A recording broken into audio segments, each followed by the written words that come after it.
Bayangkan sebuah kota. Ribuan manusia pernah berjalan di jalan-jalannya. Anak-anak pernah bermain di sana. Pedagang pernah memenuhi pasarnya. Pemimpin pernah mengatur kehidupan dari balik temboknya. Kota itu pernah menjadi pusat kehidupan. Tetapi hari ini, yang tersisa mungkin hanya dinding, batu, dan reruntuhan. Pertanyaannya, kemana semua orang pergi? Hari ini kita akan melihat 5 kota besar dari masa lalu, yang pernah hidup dan berjaya, tetapi kemudian mengalami perubahan besar. Kota yang sudah mengenal tata kota ribuan tahun lalu. Kita mulai dari tempat yang mungkin mengejutkan. Pakistan. Di lembah Indus, pernah berdiri sebuah kota yang usianya mencapai ribuan tahun. Namanya Mohenjo-daro. Kota ini bukan sekadar kumpulan rumah sederhana. Para arkeolog menemukan bukti tata kota yang terencana. Jalan-jalannya tersusun. Ada sumur, tempat pemandian umum, dan sistem drainase yang menunjukkan tingkat pengelolaan kota yang sangat maju untuk zamannya.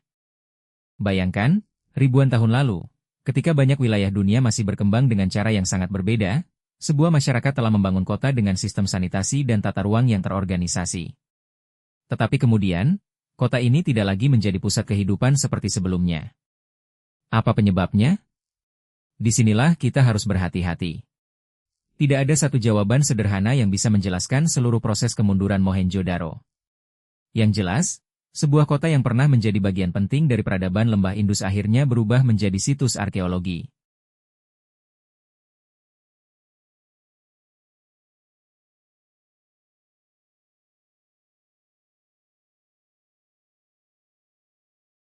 Sekarang kita bergerak ribuan kilometer, menuju Meksiko. Di sana terdapat sebuah kota kuno yang luar biasa besar, Teotihuacan. Antara abad pertama hingga abad ke-7 Masehi, kota ini berkembang menjadi salah satu kota terbesar di Amerika kuno. Kawasannya membentang sekitar 36 km persegi. Dan penduduknya diperkirakan mencapai setidaknya 25.000 orang. Bayangkan melihat kota ini dari udara pada masa kejayaannya. Jalan utama membentang panjang. Bangunan monumental berdiri di kedua sisinya. Kompleks pemukiman memenuhi wilayah kota. Teotihuacan bukan sekadar tempat ibadah. Ia adalah pusat kehidupan politik, ekonomi, dan budaya. Tetapi sekitar abad ke-7, kota ini mengalami kehancuran dan perubahan besar. Bukti arkeologi menunjukkan adanya kebakaran dan kemudian proses penurunan serta perubahan penggunaan kota. Dan yang menarik, Teotihuacan tidak sekadar menghilang. Sebagian wilayahnya kemudian digunakan kembali oleh kelompok lain.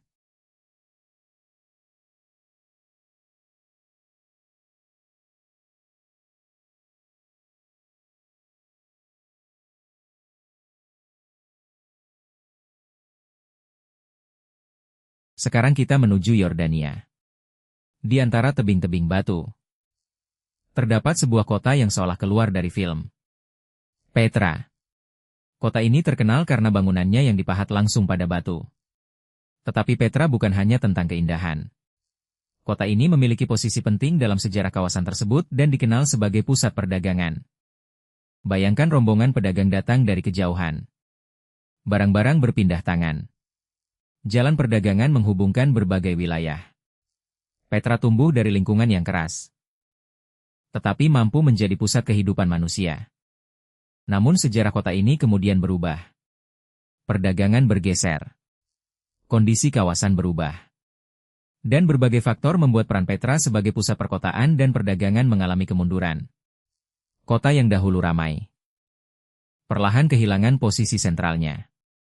Kita jangan mengatakan satu gempa menghancurkan Petra, karena itu terlalu menyederhanakan sejarah. Kemudian, hari ini, kita mengenal Petra sebagai salah satu situs arkeologi paling terkenal di dunia.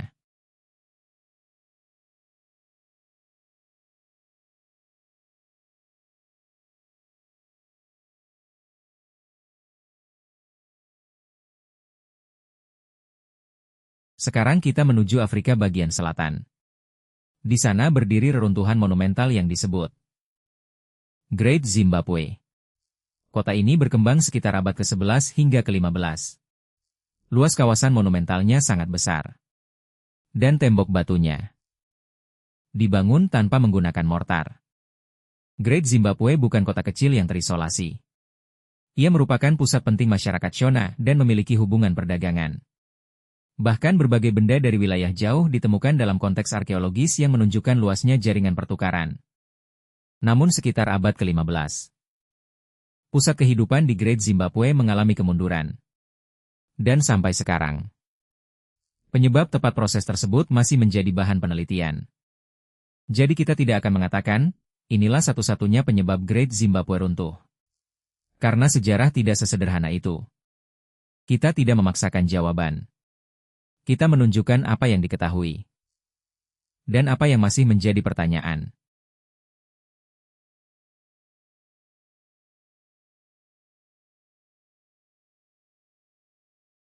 Dan kota terakhir, mungkin yang paling mengejutkan, Pulau Santorini, Yunani. Di sana terdapat situs kuno bernama Akrotiri. Akrotiri merupakan permukiman zaman perunggu yang berhubungan dengan peradaban Minoa. Kota ini memiliki bangunan bertingkat, sistem drainase maju, perabot, tembikar, dan lukisan dinding yang luar biasa. Lalu, terjadi sesuatu yang mengubah semuanya. Letusan besar Tera mengubur permukiman tersebut. Lapisan material vulkanik justru membantu menjaga banyak bagian kota tetap terlindungi hingga ditemukan kembali ribuan tahun kemudian. Bayangkan, manusia meninggalkan kehidupan sehari-hari mereka. Dan ribuan tahun kemudian, manusia lain datang untuk menemukan jejak kehidupan mereka. 5 kota. 5 cerita, dan 5 perjalanan sejarah yang berbeda. Ada kota yang mengalami perubahan politik. Ada yang kehilangan peran sebagai pusat kehidupan. Ada yang terpengaruh perubahan lingkungan dan sistem sosial. Ada yang terkubur oleh bencana alam. Dan ada pula yang penyebab kemundurannya masih belum sepenuhnya dipahami. Mungkin inilah hal paling menarik dari sejarah. Kita selalu melihat hasil akhirnya. Reruntuhan. Batu, tembok. Tetapi kita sering lupa bahwa sebelum menjadi reruntuhan, tempat-tempat itu pernah menjadi rumah. Hari ini kita melihat kota-kota modern sebagai simbol kekuatan. Gedung-gedung tinggi, jalan yang ramai, teknologi, jutaan manusia. Semuanya terlihat kokoh. Tetapi sejarah mengajarkan, tidak ada kota yang benar-benar terlepas dari perubahan. Bukan berarti kota kita akan bernasib sama. Bukan itu pesannya. Pesannya sederhana, apa yang kita anggap biasa hari ini, suatu hari nanti bisa menjadi bagian dari sejarah. Dan ketika generasi yang jauh setelah kita melihat jejak kehidupan kita, mungkin mereka juga akan bertanya, siapa orang-orang yang pernah hidup di sini? Apa yang mereka bangun? Dan apa yang mereka pelajari dari masa lalu? Suatu hari, kita juga akan menjadi sejarah. Inilah sudut pandang sejarah.